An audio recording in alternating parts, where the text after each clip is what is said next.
সামান্য হলুদ, একটু ধনে গুঁড়ো,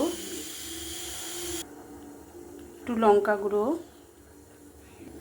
একটু গরম মশলা, একটু গোলমরিচ, অল্প পরিমাণ দই, পরিমাণ মতো নুন, 1 চামচ তেল দিলাম। আর এটাকে মাখিয়ে নিচ্ছি।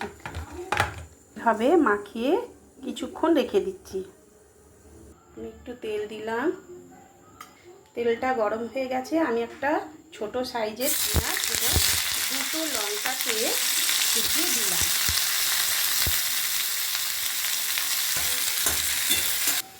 আমার পেঁয়াজটা ভাজা হয়ে গেছে। এবারে আমি এতে 1 ইঞ্চি আদা ও 3টে রসুন বেটে দিয়েছি। এতে 1/2 চামচ হলুদ দিলাম এবং একটু নুন দিলাম। একটু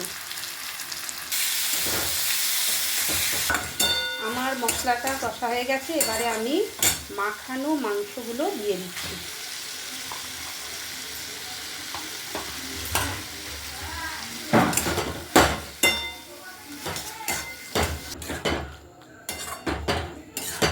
এবারে আমি একটু চাপা দিয়ে রেখে দেব। চাপাটা আমি একটু খুললাম, দেখুন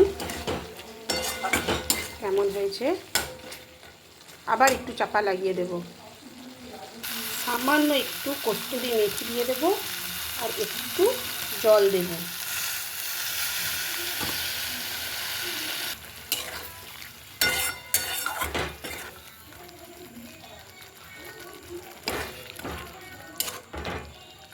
সামান্য পরিমাণ একটু চিনি দিয়ে দিলাম। আমাদের রেডি একদম চিকেন কষা। দেখুন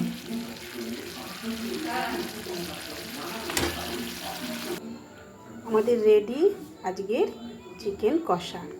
দেখুন।